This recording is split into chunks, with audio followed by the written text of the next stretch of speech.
that school committee being disrespectful to the teachers of Buffalo. So don't you think East Providence School Committee is going to get violent? Eventually, we will win. Eventually, they will have to return your money, your resources that they guarantee to you, and we will prevail. We always do.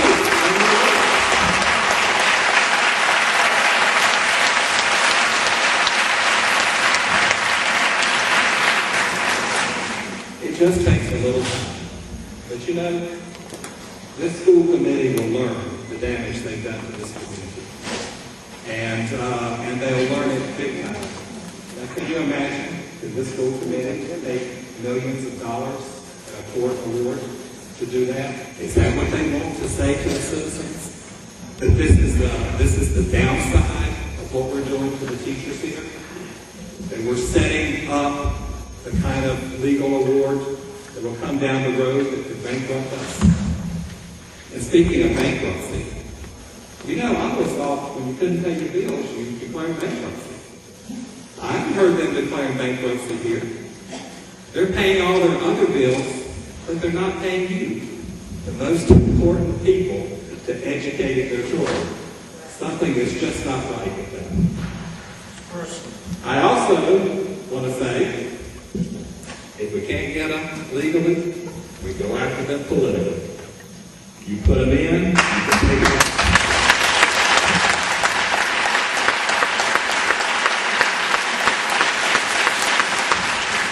You know, there are a lot of school systems around the country that think NEA, where we get involved in presidential politics and Congress and all of that. We also get involved where there's injustice. And I can tell you a little story about Milwaukee. A lot of folks, you know, Milwaukee is kind of the epicenter for vouchers.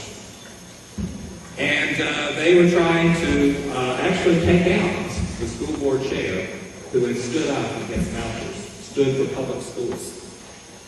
And they had everything arranged, they had raised the money, and we said that's too important to the nation. So we went into Milwaukee in a school board election, and we won. Because when you're right, you can win. And I guarantee you, and I'll say this, we'll come back during the election. And we'll stand shoulder to shoulder with you in the political election also. Whether it's your school committee or whether it's your city council. You shouldn't be serving in those positions if you're not for the children of the school system. It's not right, it's not fair, and it undermines the very future of this community. And then one other thing that I learned when I went on the website, your community supports you. If you don't realize that, they support you. You know they rate your schools. Did you know that? On the internet? And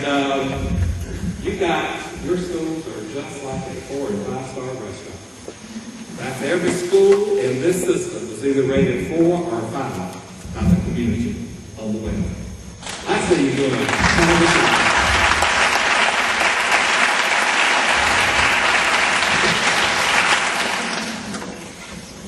So, 3.3 million members.